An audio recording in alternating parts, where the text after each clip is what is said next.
I'd love people to know that it's possible to actually radically shift their own consciousness, to shift their experience from day-to-day life of something that's actually struggling to something that's deeply free and whole and open and deeply full of love. And we can do that through meditation as a starting point, but we really do that when we find a spiritual tradition or a lineage and an authentic realizer or a teacher who can show us the way. So I just encourage everybody listening to this to not just try mindfulness and meditation in some sort of casual way, but to really see the depths and the roots of how deep meditation practice can go, or spiritual practice can go, because there's a whole world of majesty and magic that's possible, but we have to take it all the way. Wellness, career, service, whole you. Insights on living a balanced, purposeful life. Welcome to Whole You TV. I'm Shannon O'Brien. Today we're talking to Dustin DiPerna, who is a coach, author, and meditation teacher.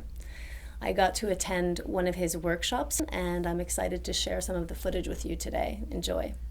And it means in any given moment, we can track where our awareness is coming from.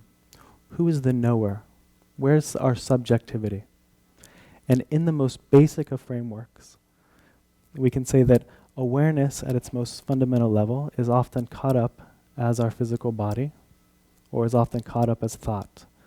That means that we have the confused idea that awareness and thought, or awareness in our physical body, is the same thing. But what we find as we continue our meditation practice, as we continue our contemplation and insight into our own awareness, we begin to learn that there are stretches of meditation or stretches of contemplation where we're not actually thinking, yet awareness is still present. And it's in those moments when awareness is present that we're not thinking that we recognize awareness must be different than, awareness must be deeper than thought. There's something else that awareness is.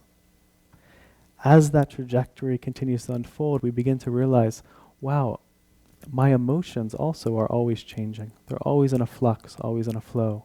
Yet I feel the same. This awareness in me is always here.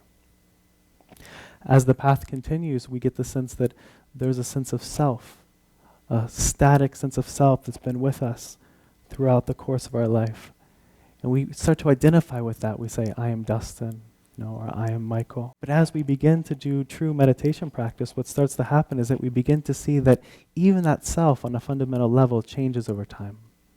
The preferences, the desires, what it's attracted to, what it's not attracted to, these things begin to slowly settle, and we begin to recognize, wow, there's even a deeper self than that. There's a deeper layer of awareness that doesn't get caught up in the preferences, likes, and dislikes of a personality structure.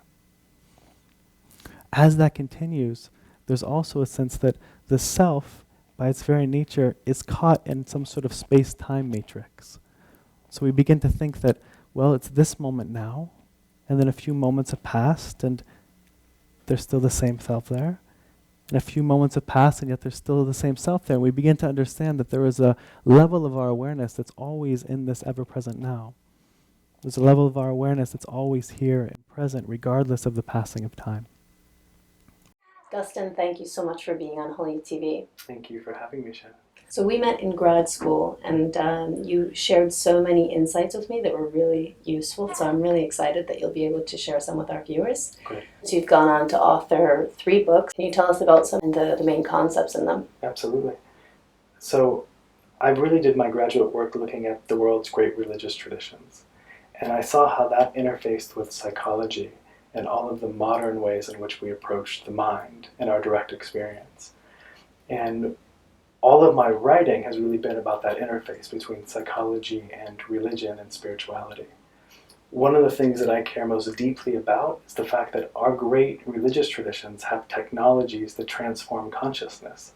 And so whether those are meditative technologies or yogic technologies or contemplative technologies, there's ways that we can transform how we experience ourselves and how we experience the world. And these are embedded at the heart of all our great world religious traditions.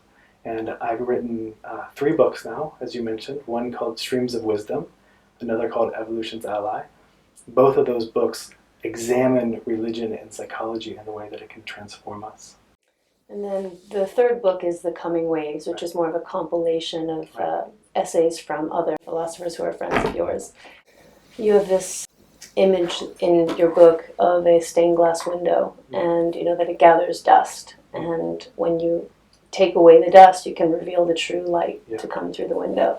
How do you manage to wipe away the dust? But there are two ways that I found really useful in my own life about removing dust. One is therapy. It's actually providing the context in the presence of another person where you can explore how your glass is covered in dust. Mm. And then consciously with another human being who's skilled and present with you, you can start to wipe it off. Mm. So cleaning off your glass is the point of therapy. But also deep friendships, and deep friendships with the other people who care about my well-being and me being my best self. Mm. So I found friends to be able to give me incredible feedback, to tell me how my window pane might be broken or how my stained glass window might be covered in dust in ways that I didn't know. Mm. So having conscious friends, or friends who can actually help support my growth, is fundamental. Nice. In that book, you have a chapter that goes over a very useful framework. Can you share that? Sure. One of the frames that I read about that you're mentioning is a framework called Wake Up, Grow Up, Clean Up, Show Up. And that's a basic frame to say that we as human beings have these great capacities in front of us. Most people are familiar with this capacity to show up. That means we show up in the world, we give everything we can, and we make a difference in the world. People are less familiar with what we might call waking up, growing up, and cleaning up. So waking up means that we can shift our experience of who we are into an experience that's deeply interconnected with everyone and everything around us. And that's possible for everyone, and the great religious traditions speak a lot about how we can actually do that in our own direct experience. Growing up means that throughout our life we actually move through different stages of development. We start off life egocentric, only caring about ourselves. We then turn to more of an ethnocentric stance where we care about just our family or our friends. And then some beings stop there. Some human beings just stop their growth. Other beings move to higher levels of development where they care about all human beings, the whole human family around the globe. We call that world-centric. So that's growing up. And then finally, cleaning up is what we do in therapy. We actually find all the places of ourselves that are broken or disintegrated, and we actually do deep healing work. So waking up, growing up, cleaning up, and then we show up in the world as a more whole human being to make a difference. I like that a lot. I hope that our viewers will connect with your work. How can they find you in addition to looking for your books on Amazon.com and other booksellers online? Great. What is the best way to connect with your work? Brightalliance.org. Brightalliance.org. Thank you. Okay, great. Thank you so much, Dustin. Thanks. Great.